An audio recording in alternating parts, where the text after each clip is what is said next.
বদরের ময়দানে ইসলাম প্রচার করতে যে পয়গম্বর যখন প্রচারের এক পর্যায়ে চলে আসলেন, এবার কাফের বেঈমানের নবীর উপরে জুলুম নির্যাতনের পাথর মারা শুরু করে দিল। আল্লাহর পয়গম্বর নির্যাতনের শিকার হইতে হইতে মায় খেতে খেতে জমিনে পড়ে গেলেন। সাথে যায় নবীজিকে উঠায়, আবার কাফেররা পাথর মারে, নবীজি আবার পড়ে যায়, আবার নবীজিকে পাথর মাইরা মাইরা কেউ চর থাপ্পড় মারে রে, কেউ দাড়ি দইরা মারে, গালের গোশতগুলো কাঁপে, গাল ফুলে গেছে, কপাল ফুলে গেছে। নবীজি আঘাতপ্রাপ্ত হয়ে গেলেন। একজন জালেম দূর থেকে বড় একটা পাথর নিয়ে মাইরা দিছে। এমন পাথর মারার কারণে নবীজির শরীরের ভিতরে ঢুকে গেছে, শরীরটা ঝাঁঝরা হয়ে গেছে, রক্ত টপ টপ করে জমিনের দিকে পড়ে যাচ্ছে। হযরতে যায়েদ চেষ্টা করতেছেন আল্লাহর নবীকে বাঁচানোর জন্য। আল্লাহর নবী এইবার নিজের রুমালটা নিয়ে রক্তগুলো শরীরে মুছতেছে, রুমাল ভিজা শেষ হয়ে গেছে, রুমাল আর রক্ত চষে না গো। নবীজি নিজের শরীরে রক্তটাকে এইভাবে মাখতেছেন। ডেকে বললেন, নবী গো,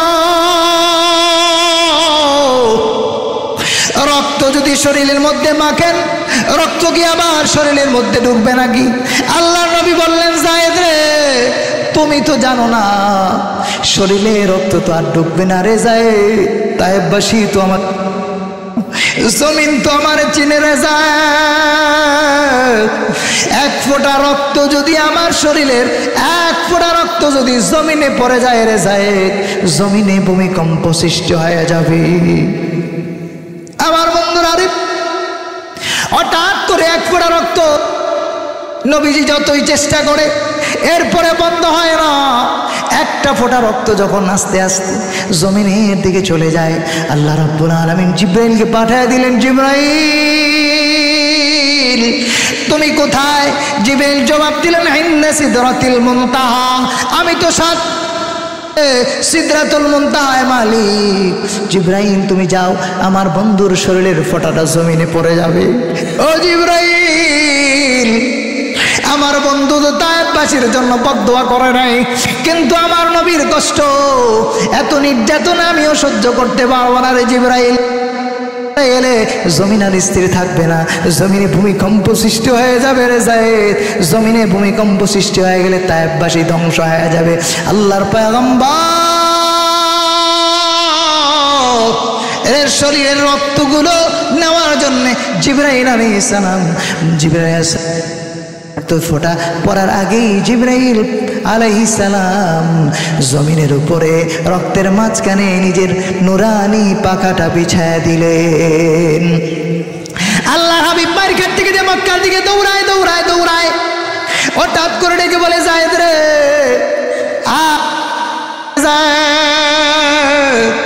একটু পানির ব্যবস্থা করা যায় কিনা? যায়েদ বললেন, নবী গো, দেখি ব্যবস্থা করা যায় কিনা। পাশেই ছিল তিনজন লোক, তিনজনের নাম বলে দিই বন্ধু, সাদ, মাসুদ, আব্দি আলী। তিনজন মানুষকে যায়েদ বিন হারেস ডেকে বললেন, ভাই অনেকটা নির্যাতন করেছো, এক ফোঁটা কিছু পানি দাও আমাদের, অন্তত মেহমানটার জীবনটা বাঁচাই। সাদ, মাসুদ, আব্দি আলী দেখে বলে, যাবি না, আরো পিটানি শুরু করে দিব।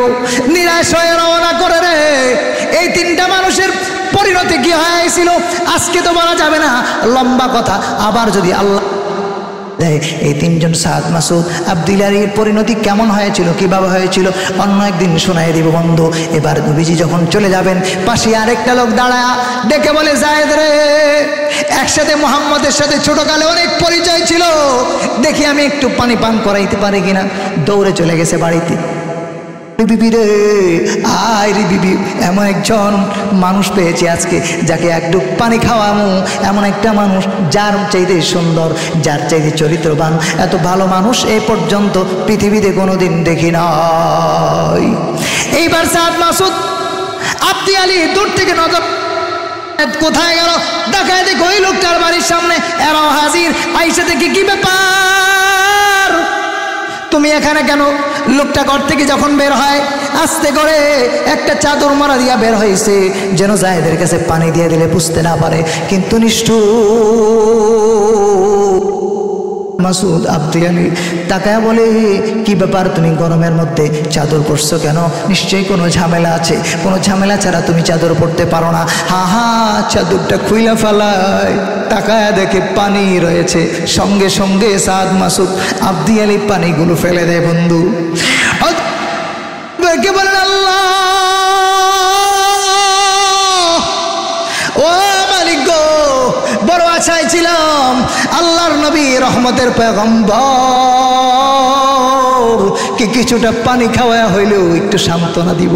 এবারে এই বেঈমান তিনজনের সাথে যে আরেকজন যে ঘর থেকে পানি খাওয়াইতে চাইছিল মুসলমান হয় নাই, দেখে বলে, জায়েদ রে, কিছুই তো করতে পারলাম না রে জায়েদ, তবে একটা কাজ করো, তুমি তোমার হাতখানা আমার গ্লাসের মধ্যে যে পানিগুলো বাকি আছে ওই পানি দিয়া তোমার হাতখানা ভিজায়া নবীর কাছে পানি পৌঁছায়া দিও।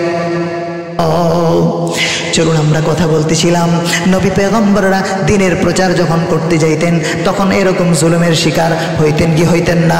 এমনকি মুহাম্মদ সাল্লাল্লাহু আলাইহি সাল্লাম জুলুমের শিকার হয়েছেন। সূরা বাকারার 248 নম্বর আয়াতে আল্লাহ বললেন,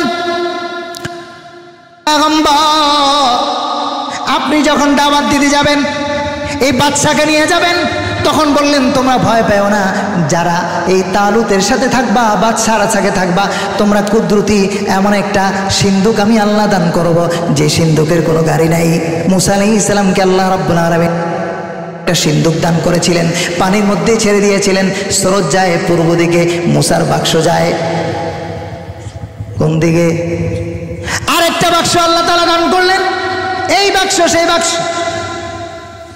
মুসা পয়গম্বর হারুন আলাইহিস সালাম দুনিয়া থেকে বিদায় নিয়েছে, পয়গম্বর ঘরের জামা কাপড়গুলো যে বাক্সের মধ্যে ছিল আল্লাহ রাব্বুল আলামিন 48 নম্বর আয়াতে আল্লাহ বলেন, ওয়াকালা লাহুম নাবিয়্যুহুম ইন্না আয়াতা মুলকিহি আন ইয়াতিয়াকুমুত তাবুতু ফীহি সাকিনাতুম মির রাব্বিকুম।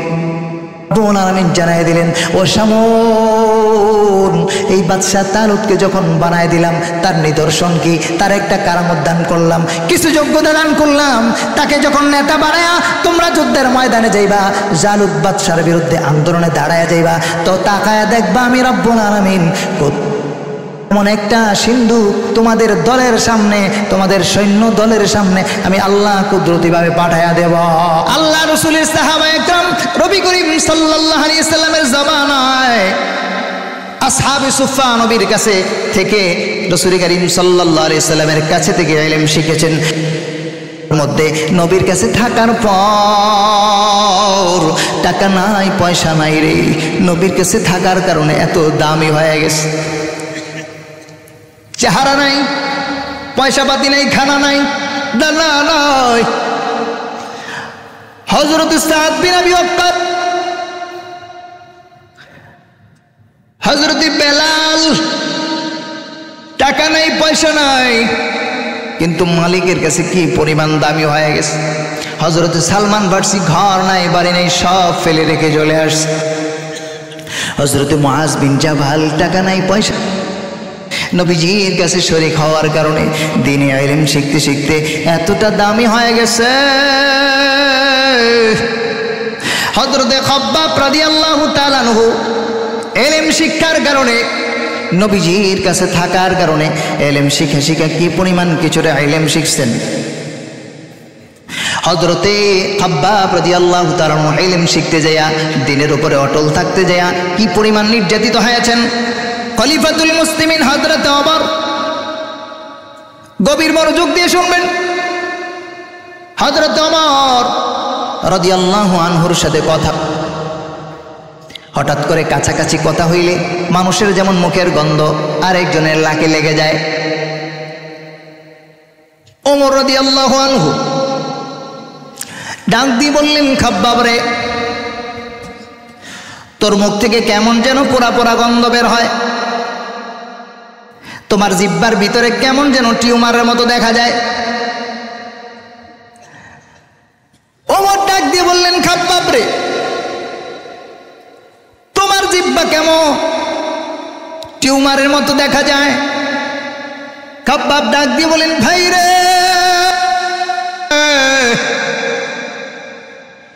শুধু টিউমারের মতো জিহ্বাটা দেখা যায়, আর কিছু দেখবা নাকি? বলে, আর কি দেখাইবা? হযরতে খাব্বাব ওমর রাদিয়াল্লাহু তাআলা আনহুকে জামাটা উঠাইয়া কোমরের কাছে নিয়ে হযরতে ওমর তাকায় দেখেন, হযরতে খাব্বাব রাদিয়াল্লাহু তাআলা আনহুর পিঠের মাজার দিক দিয়া চামড়া তো খুঁজে পাওয়া যায় না, গোশত খুঁজে পাওয়া যায় না, কেমন যেন হাড্ডিগুলো সাদা হয়ে গেছে।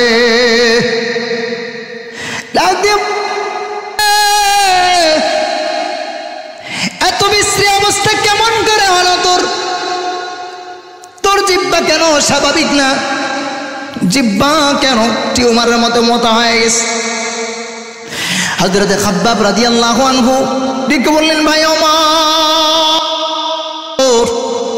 আমি যখন কালিমা পড়ে মুসলমান হইলাম,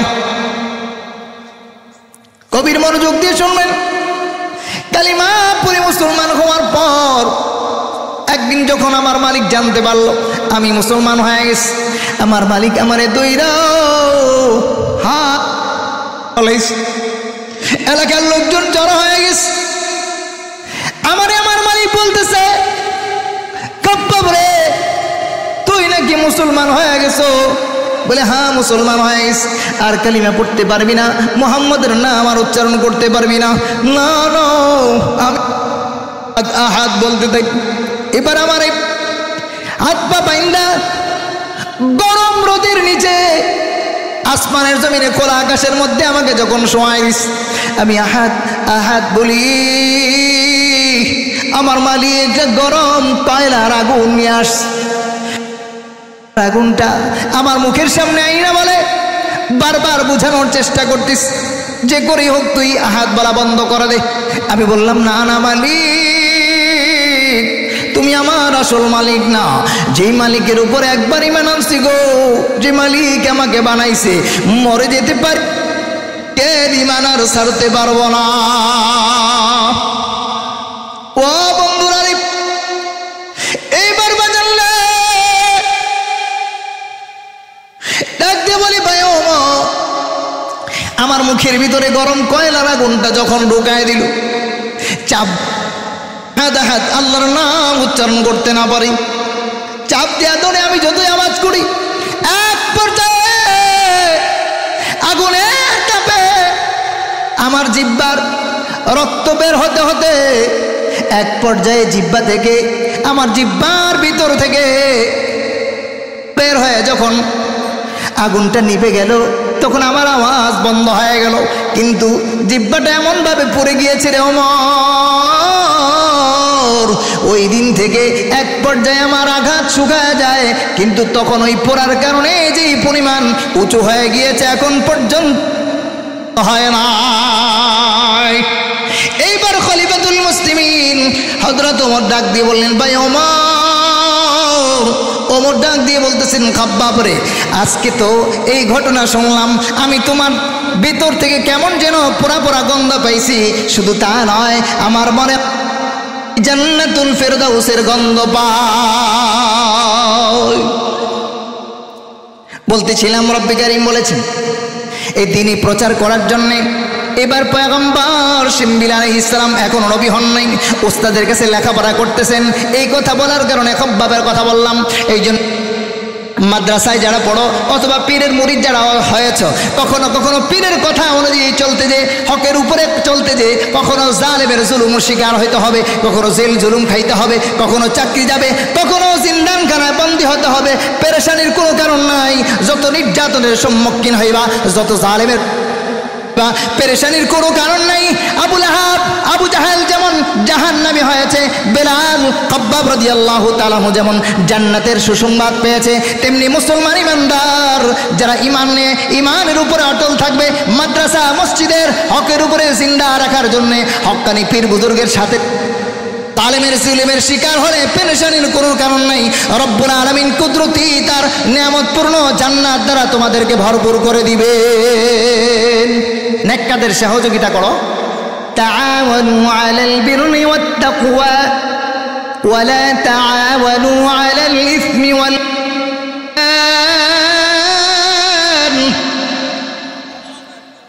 আলাল বিররি ওয়াত তাকওয়া, নেক কাজের ক্ষেত্রে, তাকওয়ার ক্ষেত্রে তোমরা একজন আরেকজনকে সহযোগিতা করো। গুনাহের ক্ষেত্রে, অন্যায় কাজের ক্ষেত্রে সহযোগিতা। সুতরাং আমরা অন্যায় কাজ দেখলে সহযোগিতা করব না প্রতিবাদ করব? যতক্ষণ পর্যন্ত শরীরে শক্তি আছে ততক্ষণ পর্যন্ত পারলে হাত দিয়ে করব, যদি সেটা না পারি অন্তত জবান দিয়ে করব। রাজি আছি তো ইনশাআল্লাহ? লূত আলাইহিস সালাম নবীর এর সহযোগিতা কইরা আল্লাহ বলেন পিটানি কেমনে? পিটানিটা দিতেছে এই জায়গায়, রিজসাম মিনাস সামাই বিমা কানু ইয়াফসুকুন, আল্লাহর পক্ষ থেকে আসমান থেকে আযাব আসলো, জামা, রিজসাম মিনাস সামা, গুনাহের কারণে জামা পাথর আসলো। আল্লাহ তাআলা লূত আলাইহিস সালামকে বললেন, হে লূত, আপনি গভীর রাতে চলে যাবেন। উনি যখন পেরেশান হয়ে গেলেন, এদের থেকে রক্ষা পাবে কিভাবে? দরজা খুলতেছিলেন না। দরজা ঢুকা ওরা যদি অপকর্মে মেহমানকে অপমান করে, উনি তখন দরজা খুলতেছিলেন না। ফেরেশতারা বলল, নবী আপনি কোনো চিন্তা করেন না, আপনি তো বুঝতে পারেন নাই, এরা তো যে উদ্দেশ্যে আসছে এই উদ্দেশ্যে আমাদের কাছে আসতেই পারবে না, আমরা তো আল্লাহর পক্ষ থেকে ফেরেশতাদের কাছে আসতে পারবে। এবার লূত আলাইহিস সালাম খুশি হয়ে গেলেন, ও তোমরা ফেরেশতা, আমি তো বড় পেরেশানিতে ছিলাম। বলছে, আরে নবী, আমরা তো ইব্রাহিম আলাইহিস সালামের কাছে যাইতেছিলাম, আপনার সাথে একটু সাক্ষাৎ করতে আসলাম, আল্লাহ তাআলা পাঠাইলেন, কপাল পড়ছে ওদের। আরে হুজুর এলাকায় থাকলে তোর কপাল ভালো। ওলামায়ে কেরাম যদি এদেশ হারা হয়ে যায়, মাদ্রাসা যদি বন্ধ হয়ে যায়, তো বেশি দিন লাগবে না, মসজিদ বন্ধ হয়ে যাবে। ইমাম কোত্থেকে আসবে? কথা বলেন, ইমাম কোত্থেকে আসবে? মসজিদ থেকে না মাদ্রাসা থেকে? হক্কানি পীর কোত্থেকে আসে? মসজিদ থেকে না মাদ্রাসা থেকে? এদেশে যত খানকা আসে কোত্থেকে আসবে? মাদ্রাসা থেকে। দাওয়াতে তাবলীগের কাজ ওলামায়ে কেরামের নেতৃত্বে যখন চলবে, কোত্থেকে আসবে? মসজিদ থেকে না মাদ্রাসা থেকে? আরে মিয়া, তোমার মাদ্রাসা যদি বন্ধ হয়ে যায় তো তোমার জানাজা বন্ধ হয়ে যাবে, তোমার বিবাহের কথা বলার মতো লোক থাকবে না। কথা বলেন ঠিক না ঠিক? এই জন্য মাদ্রাসা দরকার আছে না নাই? আল্লাহ রাব্বুল ইজ্জত বলছেন, জামা পাথর পাঠায়া আযাব যখন দেওয়া শুরু করলাম, বলে দিলাম, লূত আপনি আপনার রাতের বেলা চলে যাবেন, কিন্তু ইল্লা মারাতাক, আপনার স্ত্রী। কি? দুই ব্যাখ্যা। এক ব্যাখ্যা হইল আপনার স্ত্রীর বইলেন না, কারণ ও আপনার কথা শোনে না, তো শোনে না বলেই তো ও গুনাহের সাহায্য করে। দুই নাম্বার অর্থ হইল আপনি ডাক্তার বলাতে কোনো কাজ হবে না, আল্লাহ যে আযাব দেওয়ার ওইটা দিবে। এই যে এতক্ষণ কথাগুলো বললাম, লূত আলাইহিস সালামের একজন নবীর পয়গম্বরের স্ত্রী গুনাহের সাহায্য করার কারণে যেমন আযাব থেকে বাঁচতে পারে নাই, ঠিক আমরা গুনাহগারের সহযোগী হতে পারি যেন মুস্তাফা সরওয়ার আজ হোক দুদিন পরে হোক দুনিয়ার জমিনে তার উপরে শাস্তি আসবে তো আসবে, যদি নাও আসে পরকালের শাস্তি নিশ্চিত। এই পরকালের শাস্তি থেকে বেঁচে থাকার জন্য কথাগুলো বললাম। এবার চলুন আমরা 246 নম্বর আয়াতে পয়গম্বর শিমবিল শামউন আলাইহিস সালাম বড় হয়েছেন, নবুয়ত প্রাপ্ত হয়েছেন। চলবে কি আর কয়েক মিনিট? আমার ভাইরা বন্ধুগণ, আল্লাহ রাব্বুল আলামিন নবী শিমবিল, নবী শামউন, উনি ওনার আত্মীয় স্বজনের কাছে যখন দাওয়াত দিতে গেলেন, উনি যতই দিন প্রচার করে গো, এরা ততই বলে না না, আমরা আপনার কথা মানতে পারি না, আপনি হুজুর মানুষ, আমাদেরকে ভালো ভালো খাওয়াতে পারেন না। ইসলাম প্রচার করতে যে বিপদে পড়ে গেলে আপনি আমাদেরকে সাহায্য সহযোগিতা করতে পারেন না গো। আমরা যদি স্বৈরাচারের বিরুদ্ধে কথা বলি, স্বৈরাচার যদি আমাদেরকে জুলুম করে, আমাদেরকে জেল, তাহলে আমরা মুক্তি পাবো কেমনে? ওয়া নবী গো, ওই জামানায় জালুত নামক একজন পয়গম্বর, জালুত নামক একজন জালিম ছিলেন। নবী শামউন আলাইহিস সালাম বললেন তোমাদের বিরুদ্ধে জিহাদ করতে হবে। এইবার এলাকার লোকজন যারাই কিছুটা ঈমান এনেছে গো, এরা ওনাকে বলল, ও পয়গম্বর, আমরা জালুতের বিরুদ্ধে যুদ্ধ করতে পারবো না। কেন পারবা না? আমাদের তো এত শক্তি। কি করতে হবে? একটা প্রস্তাব দিলাম আপনাকে, আপনি দেখেন পারেন কি না গো। আপনি একজন নেতা আমাদেরকে দিয়ে দেন, আপনি হুজুর মানুষ থাকেন, আপনাকে ইমাম হিসাবে মানি। যুদ্ধ করার জন্য একজন আমিরুল মুমিনিন দরকার, যিনি সৎসাহস নিয়ে কাজ করবেন, যিনি আমাদের জন্য জান তৈরি হয়ে যাবেন। ওয়া বন্ধুরা রে, এইবার এই লোকগুলো পয়গম্বর শিমবিল আলাইহিস সালামকে যখন প্রস্তাবখানা দিলেন, এবার পয়গম্বর বলতেছেন, শোনো, আমি তোমাদেরকে জিহাদের কথা বলতেছি, তোমরা এতে কেমন কোনো প্রবলেম নাই, কিন্তু তোমরা যে দাবি জানাইলা, এই দাবি যদি আদায় হইয়া যায়, এই দাবি আদায় হয়ে গেলে যদি আল্লাহ রাব্বুল আলামিন তোমাদের জন্য একজন নেতা বানায়া দেয় গো, ওই নেতা আসার পর তোমাদের উপরে যে জিহাদ ফরজ, ওইবার যদি জিহাদ তোমরা না করে থাকো, তখন যদি জিহাদ থেকে মুখ ফিরিয়ে নাও, আল্লাহর আযাব চলে আসবে।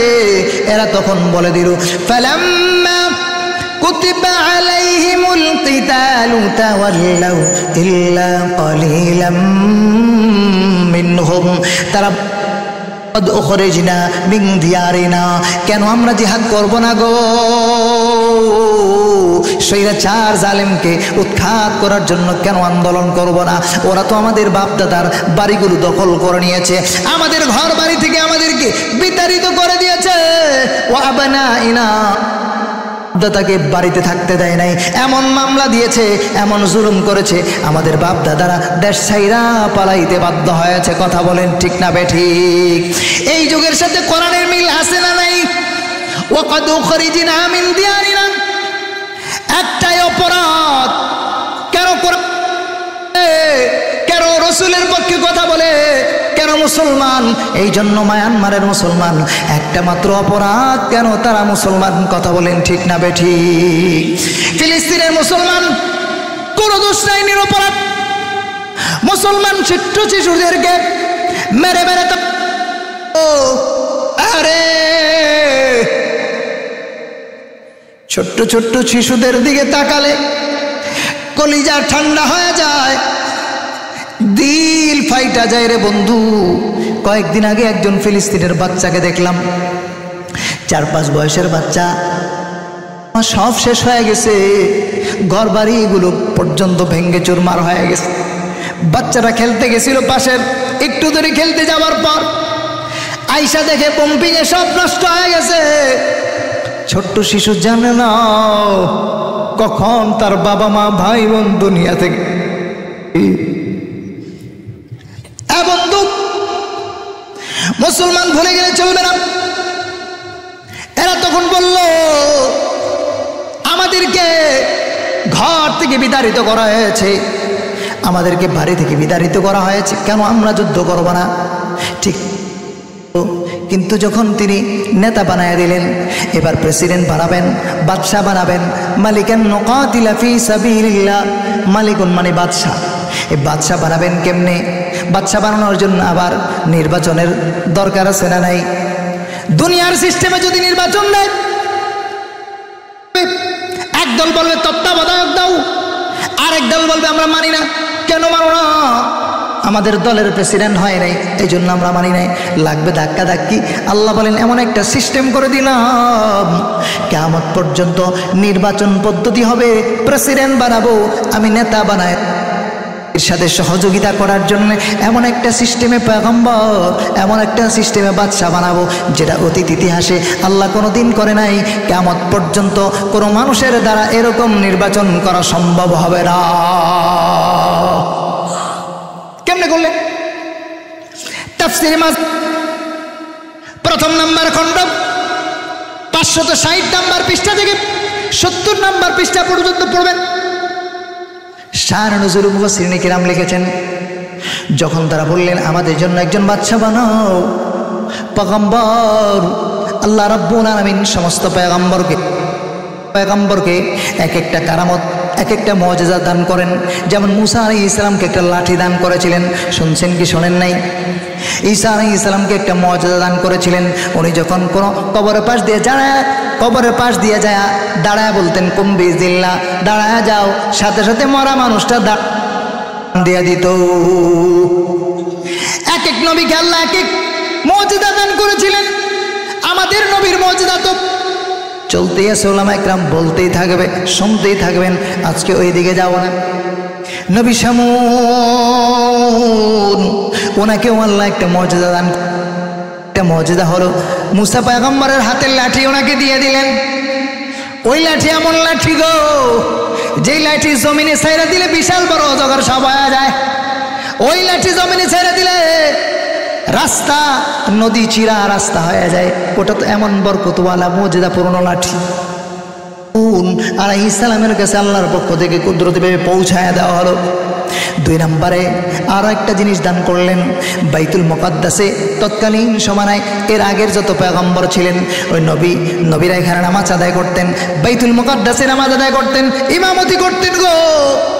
নবী আশ্রাইতেন, চুল আশ্রাইতেন, তেল ব্যবহার করতেন। এই যুগে যেমন প্লাস্টিকের অ্যাভেলেবেল বোতল পাওয়া যায়, তৎকালীন জমানায় আজ থেকে 50 বছর আগে অ্যাভেলেবেল প্লাস্টিকের বোতল পাওয়া যাইত নাকি? কাচের বোতল, আমি তো বলতেছি কয়েক হাজার বছর আগের কথা। ওই সময় বোতল বের হয় নাই। নবীরা পয়গম্বর গণ তখন গরু মহিষের শিংয়ের ভিতরে তেল ব্যবহার করতেন। যেমন আজ থেকে 20-50 বছর আগে মানুষ লাউয়ের খোলের ভিতরে মানুষ কত কিছু রেখে দিত।